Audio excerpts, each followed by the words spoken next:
Poland may make the best stuffed cabbage rolls of any country out there, and they're known as Golumpki. Even though my family has eaten this a million times, I've found a few ways to make them even better using a few insider cooking techniques. We're gonna start off by making a key ingredient for that stuffing. Sound good? Let's cook. We're going to need 2/3 cup of al dente long grain cooked rice. My foolproof recipe for this is adding 1/3 cup of rice to a small size sauce pot and toasting it over low medium heat for about 3 to 4 minutes. In the meantime, we'll bring 2/3 cup of water to a boil. You'll know the rice is toasted up when it turns milky white. See how it's white on the left side and raw rice on the right side? We're nowhere at a good stage here. Let's add that boiling water to the pot of rice, season it gently with salt, give it a stir, add on a lid, and cook it for only 8 minutes. Remember, we want this rice to be al dente, which means to the tooth, so it should be firm but not crunchy. Don't worry, the rice will continue cooking in the stuffing later. Now we want to cool the rice down quickly, so the best way I know how to do that is to transfer it over to a plate, platter, or sheet tray and just spread it in a very thin layer and set it to the side. Now the most traditional binder that you would find back in Poland is using barley or groats. Rinse these, boil them in water for about 15 minutes, and drain them. You would use the exact same amount as rice, which is 2/3 cup. Now for some quick prep, we want to small dice up 1 medium-sized yellow onion. You could use a white or a sweet. We're heading over to the cooktop. I have a large saute pan. We're going to add in 5 tablespoons of unsalted butter. Yes, I know this seems like a lot. I'll explain why we're using more than usual in just a minute. But first, over medium heat, let's make sure the butter is melted. We're going to add in the onions, gently season with salt, just help draw out some of that moisture. We're going to cook it while constantly stirring for 5 minutes or until it starts to turn light brown, just like this. Perfect. Let's turn the heat down to low and we'll occasionally stir it for an additional 10 minutes. Let's be a good steward of our time and prep up some garlic. We're going to give 4 whole garlic cloves a quick smash, and then we're going to finely mince those up. And guess what? That's it for the prep. Any leftover onion peelings or garlic ends, I just pop them in the freezer and use them for stock for later. Head back over to the cooktop. Let's have a look at where our onions are. You can see they are a deeper brown. Be sure to try one. It's good to know what things taste like at every single stage of the process. They should be sweet and delicious. At this stage, we're going to add in the garlic and we're going to cook it just until fragrant, which only takes about 30 to 45 seconds. Now at this stage, let's turn the heat completely off. I'll explain why in just a second, because here's my first secret insider technique. So in Italian cuisine, we use a little trick of soaking bread and then adding it to meatballs. And since this has a meatball-like stuffing, we're gonna do the exact same thing. Now when you cook soaked bread, it puffs up and creates tiny little air pockets, making the meatballs so much more tender and much more delicious. We'll need 2 slices of bread, just like you would get from a normal sliced loaf. If you want to make a homemade version, I've got an awesome recipe you can check out. We want to make sure we remove any of that brown crust. Then we're just going to medium to large dice it. It does not need to be perfect. So to stick along with those Italian trends, we're going to soak it, but instead of water or milk, we are going to soak it in all that buttery goodness that's still in the pan with the onions and the garlic. All that bread is going to ingest all of those flavors and make it that much more delicious. Just mix everything until it's combined, and then we're going to spread it in a thin layer, just like with the rice, to get it cooled down as quickly as possible. Now we're going to get started on that filling, but first, let's bring a large pot of water to a boil, since this is going to take a few minutes. You'll need that water rolling for the cabbage in just a little bit. Back over to the countertop, I have a large bowl, which I'm going to add in 1 pound of 85 to 15 lean to fat ratio ground beef. You could use any lean to fat ratio. Then we're going to add in 1 pound of ground pork, followed up with our 2/3 cup of cool down long grain white rice. Now my good friend Lucy, who I go to the CrossFit gym with, she's from Poland, and she told me when making Golumpki, anything that you can add in there to bring about more flavor is good to go. So we are going to add in 1.5 teaspoons of dry oregano, 1.5 teaspoons of marjoram, then a 1/2 teaspoon of paprika. Let's grab that onion, garlic, and butter soaked bread mixture in the pan. We're going to add that in there. Then we're going to generously season it with coarse salt and freshly cracked black pepper. Now get in there with your hands, yes, you could use a spoon, and mix everything together until it is completely combined. Now, how are you going to know this is tasty? We're going to take a small piece and we're going to fry it in a little bit of oil on both sides until it's done cooking, and we're going to try it. That's how we know. Let's see where we're at.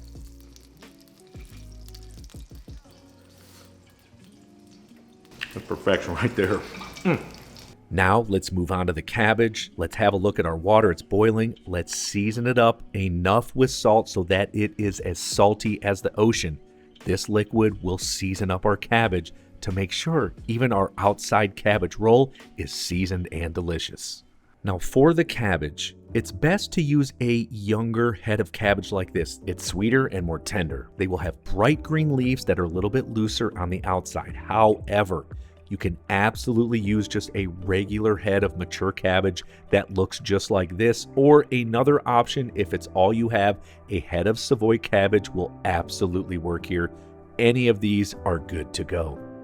However, we do need to remove the core, and to do this, I like to use a paring knife. I just feel a little safer doing it. And you just cut down and at an angle tilted in towards the core and go all the way around until it easily removes just by pulling it up like this. We're taking this entire head of cabbage. It's okay with those extra outside leaves that they're falling off. We're going to place it in that boiling salted water, and we're going to cook it for about 3.5 to 4 minutes per side. The goal here is to loosen up the cabbage leaves so that they pull off with ease without ripping or breaking apart. After that amount of time, I'm just going to take it out, set it on a plate, let it cool for only 4 to 5 minutes until it's good enough that I can easily touch it with my hands. Then start to gently pull away all the leaves until you roughly get in between 16 and 18. No reason to go in any further. Now these outside leaves can be a little bit on the tougher side, but you can still absolutely use them to roll up some Golumpki. Now for the leftover leaves and this center cabbage heart, what we want to do is simply cut this in half and then quarter them. We are going to put this in the bottom of the pot, and it's going to sort of act as a barrier as we braise the Golumpki so that nothing sticks to the bottom. All right, we're going to roll these up, but we have to do one quick thing here. Using that same paring knife, we want to thinly slice away that main vein in each cabbage leaf.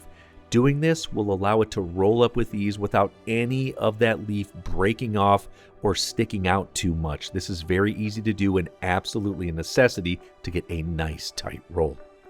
Now it's time to roll these up. You're going to roughly grab about 2 to 3 ounces, totally fine to eyeball it here. Press it down a little bit towards the bottom of one leaf of cabbage. We're going to fold in the sides, and then we're just going to roll it up as tightly as we can, ensuring none of those cabbage leaves are ripping or tearing. And yes, it's totally okay to add more of the stuffing to the cabbage roll and make it bigger. For me, I like a more cabbage to meat ratio. We repeat this process until all the filling is used. I've got 16 beautifully sized rolls. This is perfect. And now for the cooking, I have an 8-quart stock pot. You could also probably get away with a 6-quart pot. We are going to add in all those leftover cabbage pieces and the ones that we quartered up right to the bottom. Then we're going to just layer on our Golumpki rolls all over the top of those. It's okay if some are staggered or slightly falling over one another. This does not need to be perfect because we're going to braise them in some liquid. Now, we're going to use 3 cups of good beef stock. Of course, chicken stock would work as well. But first, I think I can bring about more flavor by adding in 2 tablespoons of tomato paste. This is just going to help add more depth to our final sauce. Whisk everything together until it is combined, and we are going to pour it right over top of our Golumpki. Now, we're not going to season anything because as it cooks, it's going to pull in plenty of the seasoning, onion and garlic flavors, and of course meat juices from the stuffing and seasoned cabbage leaves throughout this cooking process. Remember, we want a balance of flavors, so not everything needs to be over salted.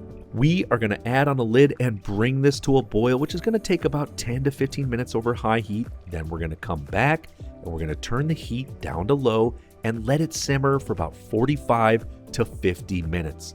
The goal here is to make sure the cabbage leaves are tender and the meat is completely cooked through. Now, there are a couple other options to cook these. One, you can bake them by adding them right to a 13x9 casserole dish. Add in that same 3 cups of beef stock with 2 tablespoons of tomato paste. Then cover it with foil going in the oven on a middle rack at 375 degrees Fahrenheit for about 80 to 90 minutes. Now, my friend Lucy says she loves her Golumpki pan-fried in a little bit of butter. When the cabbage leaves brown on the outside, they crisp up a bit, but they also sweeten up and the flavor is amazing.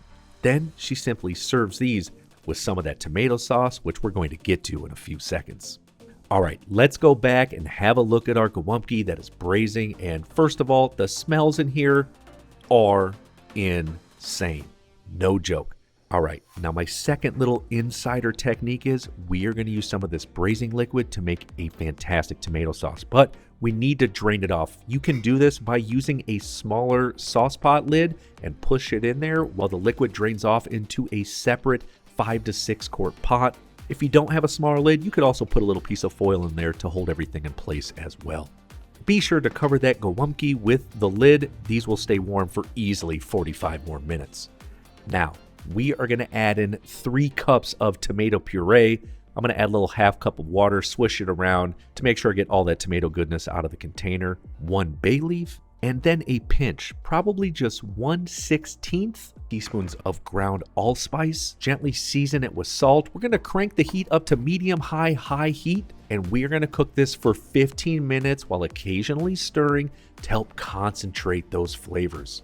After that amount of time, let's come back, give it a stir. It looks awesome. It's got a great consistency, not too thick, not too thin. What we're going to do to finish this off is add 2 tablespoons of unsalted butter and just a teaspoon of red wine vinegar. We're going to give it another gentle season of coarse salt, give it a stir, and of course, how do we know if this is good? Let's eat some.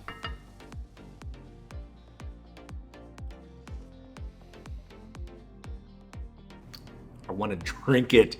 It's just so good. And believe it or not, this will actually get better with time. So this sauce by tomorrow will be so much more intense in flavor and way more delicious. Let's plate all this up. Whether you're in a bowl or plate, we're going to add some of that tasty tomato sauce. Then we're going to add in some of our Golumpki rolls. Let's slice one in half and see where... Yeah, that is what we're looking for. And a very classic Polish garnish of finely minced fresh dill. And believe it or not, this is one of my wife's all-time favorite meals. Let's see if we've got some smiles. Yep, winner, winner. Without question, Poland definitely knows what's going down in the comfort food department. And if you want to try another classic Polish dish, you have to check out my homemade pierogi. I've got an awesome recipe video. You don't want to miss it. See you on there.